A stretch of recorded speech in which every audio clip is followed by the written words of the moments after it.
Mas afinal de contas, a investigação social, ela serve para quê? Qual é o objetivo? O que você tem que prestar atenção na hora de se inscrever em um concurso público? O que você precisa observar? Quais são os cuidados que você tem que tomar? Então vamos por partes. A investigação social, o objetivo da investigação social é verificar se aquele indivíduo ele tem uma conduta regular, se a interação dele com a sociedade é uma interação boa, se é uma pessoa agressiva, se é uma pessoa tranquila, se é uma pessoa que tem algum tipo de histórico criminal, seja processo criminal ou pode ser um inquérito, uma denúncia, se essa pessoa tem uma idoneidade, se ela é idônea, uma pessoa que sai devendo às outras pessoas, aplica golpes, às vezes nunca respondeu um processo criminal e, de fato, é uma pessoa que é conhecida por aplicar golpe nos outros. Então, há uma preocupação, especialmente em concursos para magistratura, que é para juiz, para o Ministério Público, para procurador da República, promotor de justiça, segurança pública, e aí é uma gama, né? Delegado, agente, inspetor, perito. Então, todos esses cargos, eles são cargos relevantes, são importantes, exercem atribuições muito importantes. E por esse motivo, há uma preocupação aqui, o Constituinte tem uma preocupação no sentido de fazer com que nesses cargos não ingressem pessoas que têm algum tipo de mácula, algum tipo de problema, algum tipo de desequilíbrio e coisas do gênero.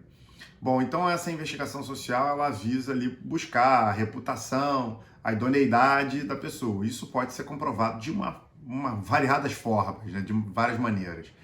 A primeira delas seria através de certidões e declarações de idoneidade. Então o candidato vai pegar declarações de pessoas, de conhecidos, de que ele é uma pessoa idônea, que é uma pessoa correta, que é uma pessoa que segue as regras sociais, etc. E, de outro lado, vai pedir certidões, por exemplo, criminais, negativas. Se há inquérito, se existe algum tipo de processo penal contra aquele indivíduo. Isso, na verdade, é uma documentação preliminar. Ela vai mostrar o histórico, mas a investigação social ela não se limita apenas a certidões e declarações. Existem diligências feitas pela própria administração para verificar em loco se aquele candidato realmente preenche as condições. Então, eu posso dar um exemplo concreto que aconteceu onde eu moro recentemente.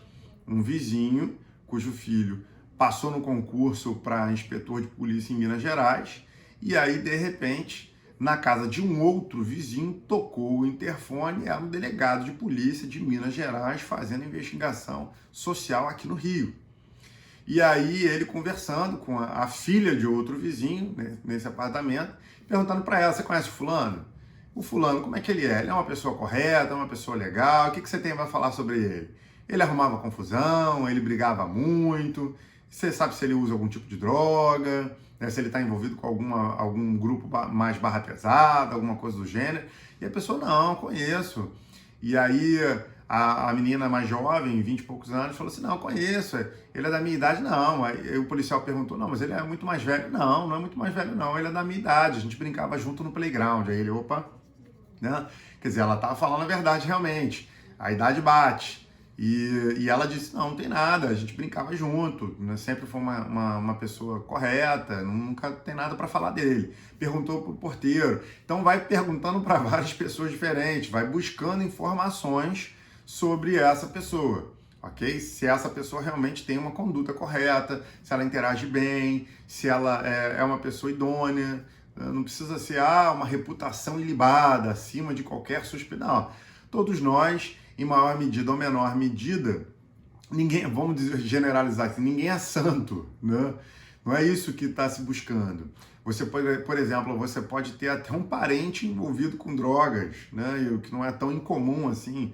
Você pode ter amigos de infância ou de colégio que hoje estejam envolvidos com algum tipo de ilicitude, especialmente para pessoas que vivem em comunidades, isso é muito irregular. A pessoa morou numa comunidade a vida inteira e tinha vários amigos desde criança ali, e essas crianças se transformaram em adultos, só que foram para o caminho ruim. E o fato deles terem ido para o caminho ruim não significa dizer que você também tenha ido. O que vai se verificar é se você tem algum tipo de relação, se você anda junto com essas pessoas, né, se tem uma proximidade. Então você pode ter parente, você pode ter amigo, pessoas que estão em caminhos ruins, e isso não significa dizer absolutamente que você está comprometido com isso ou que você tem algum envolvimento com isso. Então a investigação social ela tem que ser uma investigação ponderada, se realmente existe alguma coisa ali que possa impedir o exercício do cargo por aquele indivíduo. Então vejam, em determinados cargos nós temos aqui uma exigência, mas aqui no escritório, por exemplo, nós já tivemos investigação social em concurso para a Petrobras. E o candidato foi eliminado no concurso da Petrobras exatamente porque havia um inquérito policial contra ele. Certo? Eu já vou tocar já nesse ponto, porque tem uma decisão do Supremo Tribunal Federal sobre esse tema. E é importante a gente esclarecer para você entender, e na hora que você for analisar o edital do concurso, você perceber quais são as nuances, o que você tem que prestar atenção, ou então identificar em que situação você está. Então, o mais importante, a meu ver, sempre, é você esclarecer as informações. Nós já tivemos um caso aqui no escritório que era um concurso da Polícia Militar, se não me falha a memória. E aí o candidato, ele tinha uma denúncia, né, por agressão, alguma coisa do gênero, que teria agredido a esposa ou a namorada e etc. Só que eu acho que foi uma briga realmente entre eles, não teve agressão especificamente, e depois ela foi e se retratou.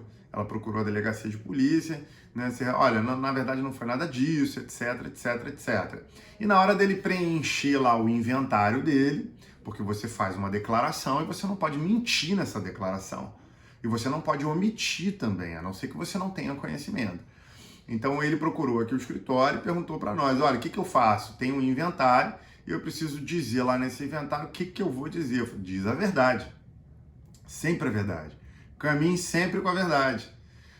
Porque ela não vai te abandonar nos momentos em que você precisar.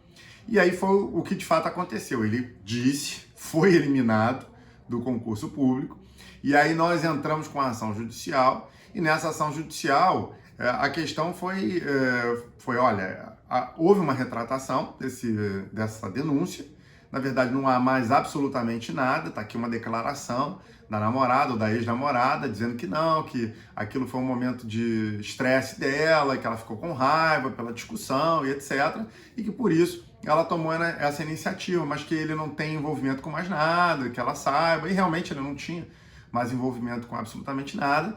E nós argumentamos, olha, ele está sendo punido porque ele disse a verdade.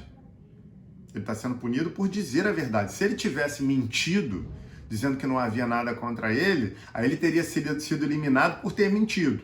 Mas ele disse a verdade. E houve uma retratação. E não há mais nada, enfim, a conduta dele não tinha nenhum tipo de registro criminal nos distribuidores, nos cartórios. Estava tudo limpo e a investigação social, no que diz respeito à vizinhança, às pessoas com quem ele anda, aos costumes que ele tem, também não deu qualquer tipo de resultado negativo. Resultado do processo, nós vencemos, anulamos a decisão do Estado e ele ingressou na polícia.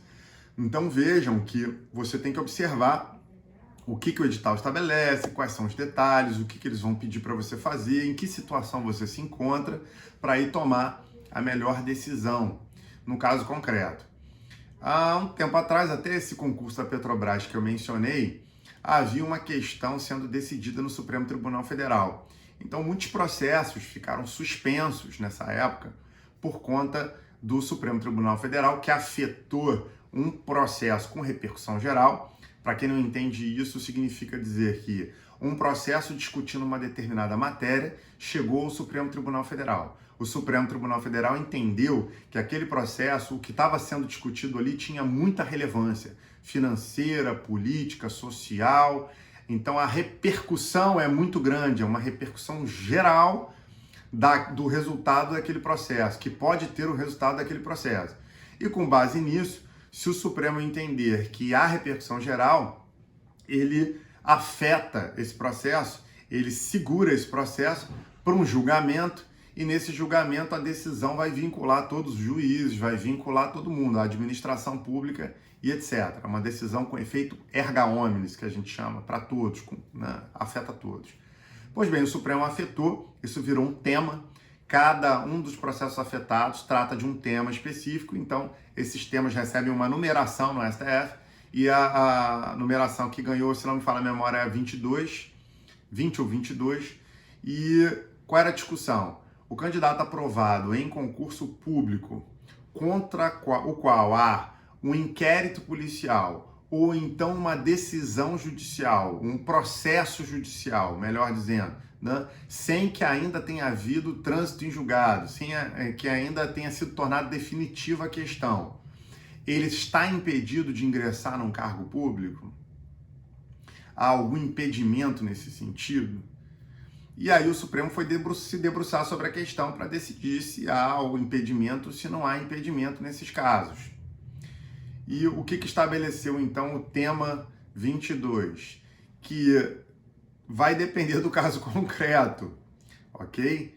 A Constituição, então eles dizem, olha, a Constituição, não há um tratamento constitucional adequado sobre isso. Por quê? Porque a Constituição fala de funções importantes, como magistratura, MP, etc., e não há qualquer tipo de regulamentação, não há lei definindo se realmente há necessidade ou se não há necessidade, se essa vedação ela vai poder ser aplicada, se não vai poder ser aplicada, porque na prática, vejam, isso foi até uma questão levantada pela ministra Carmen Lúcia, muito bem levantada, porque é uma questão técnica, e normalmente quem trabalha muito com concurso público entende bem isso.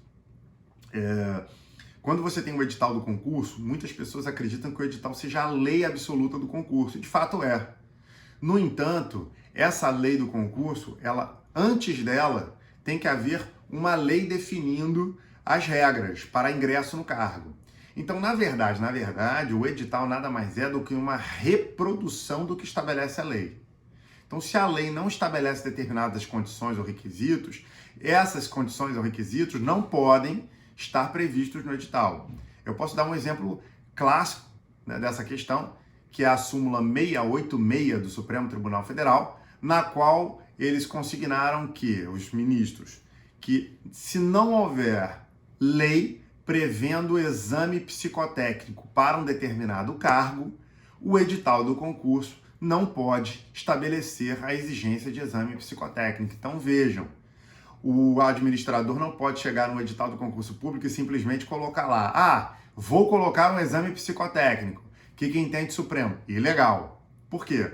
Porque é a lei do cargo, a lei que criou o cargo, é que vai definir se aquele cargo, ele demanda um exame psicotécnico ou não. Trocando em miúdos, se na lei que criou o cargo não houver exigência de psicotécnico, o edital não pode prever psicotécnico.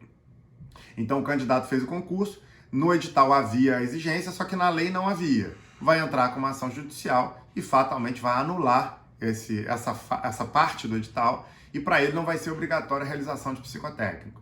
E essa lógica da legalidade, ela é aplicada em diversas decisões, não só do Supremo Tribunal Federal, mas de vários outros tribunais espalhados pelo país, mas especialmente o STF.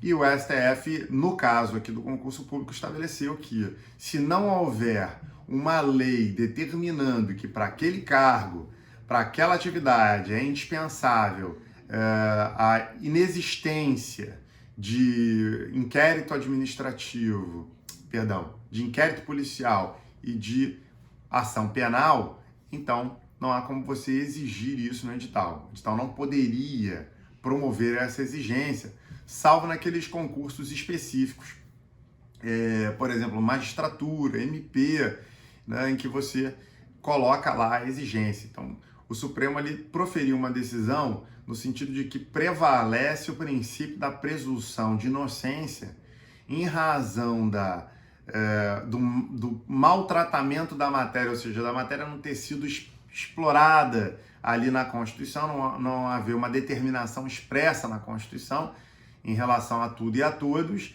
e por não haver lei específica tratando da matéria nos casos concretos. Então, exemplo foi o concurso aqui da Petrobras, em que o nosso cliente fez o concurso, eu acho que era para contador da Petrobras, e aí ele estava respondendo a um inquérito policial, que depois se transformou num processo criminal, ou seja, havia uma ação penal em curso, mas não havia nenhuma decisão transitada em julgado, não havia sentença transitada em julgado, ou seja, não havia definitividade, não havia uma decisão definitiva. Portanto, prevalece no caso, segundo o entendimento do Supremo Tribunal Federal, o princípio da presunção de inocência.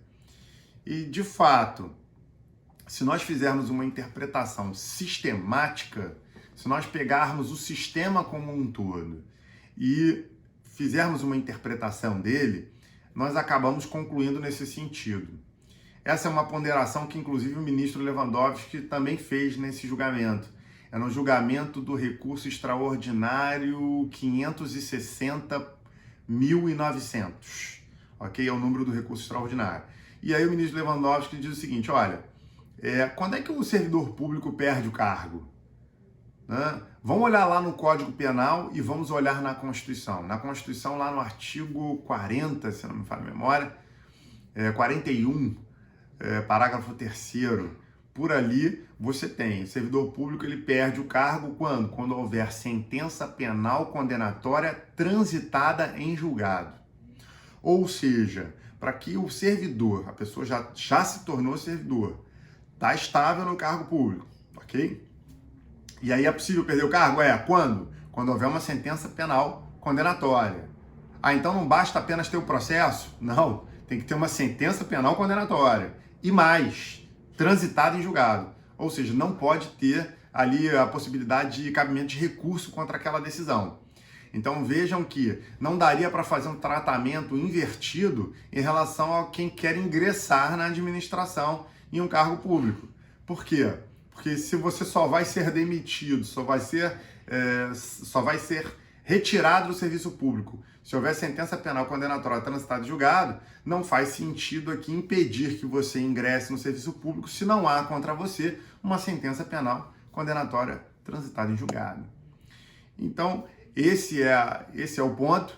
Então, se você está passando por uma situação como essa, você precisa olhar o cargo, olhar o edital, verificar se há algum tipo de lei e ver qual é a sua situação específica. Se responde a processo, se responde a inquérito, se já há uma sentença definitiva contra você, a depender da circunstância, a administração ela não vai poder te eliminar do concurso, tá bom?